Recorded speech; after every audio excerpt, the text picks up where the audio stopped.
আসসালামু আলাইকুম প্রিয় মুসলমান ভাই ও বন্ধুগণ। আজ রামাদান মাসের মাগফিরাতের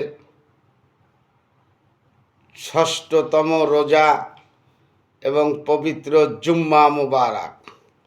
আমরা সকলে সেহরি খেয়ে ফজরের নামাজ আদায় করেছি তো ভাই। আমরা যারা এখনো পাঁচ ওয়াক্ত নামাজ না পড়ি,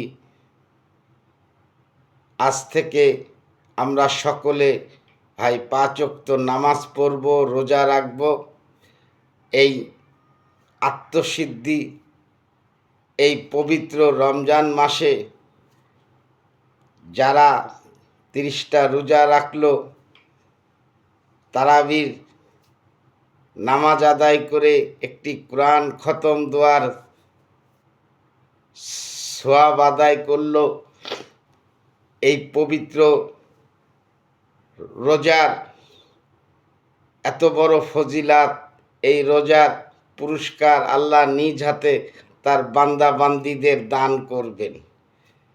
তাই আমরা ভাই সকলেই রোজা থাকব, পাঁচ ওয়াক্ত নামাজ পড়ব। এই নামাজ রোজা ছাড়া পৃথিবী থেকে আমাদের সাথে কোনো কিছু যাবে না ভাই।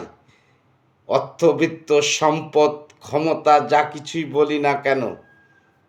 তাই আজ ওই নমরুদের বংশ, মুসলমানের চিরশত্রু ইসরায়েল, আমেরিকা আজ আমাদের মুসলিম রাষ্ট্র ইরানের উপরে যেভাবে আক্রমণ চালিয়ে যাচ্ছে, আমরা মুসলিম রাষ্ট্রগুলা চেয়ে চেয়ে শুধু দেখছি, কোনো প্রতিবাদ করছি না।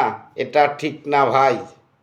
আমাদের মুসলিম উম্মার মহানায়ক আয়াতুল্লাহ আলী খামেনিকে অন্যায়ভাবে নির্মমভাবে হত্যা করল ওই জায়নবাদী দখলদার ইসরায়েল। আজ উপসাগরীয় অঞ্চলের সকল মুসলিম রাষ্ট্র আমেরিকাকে ঘাঁটি দিয়ে তাদের দেশ থেকে আমাদের ওই পবিত্র ভূমি ইরান এর উপরে আক্রমণ করে চলেছে। আমরা মুসলিম রাষ্ট্রগুলা শুধু চেয়ে চেয়ে দেখছি। তাই আমরা সকলেই, সকল মুসলিম উম্মাহ যারা আল্লাহকে ভয় পাই, ইসলামের পক্ষে যারা, ইরানের পক্ষে, আমরা সকলেই আল্লাহর কাছে দুই হাত তুলে মোনাজাত করব, দোয়া করব এই পবিত্র মাসে। আল্লাহ, আপনি ইরানকে নিজ হাতে সাহায্য করেন। ইরানের এক একটি বোমার ক্ষমতা আপনি আপনার অলৌকিক ক্ষমতা দ্বারাই শক্তি দান করেন, এমন শক্তি দান করেন ইরানের বোমা যেন এক একটি বোমায় এক একটা আমেরিকার ঘাঁটি মাটির সাথে আপনি বিলীন করে দেবেন আল্লাহ। তাই সকলে ভালো থাকবেন, সুস্থ থাকবেন। আবার দেখা হবে নতুন কোনো ভিডিও নিয়ে। আল্লাহ হাফেজ। মুসলিম উম্মাহ এক হও, নমরুদের বংশ ইসরায়েল আমেরিকার বিরুদ্ধে জিহাদ করো। আমিন।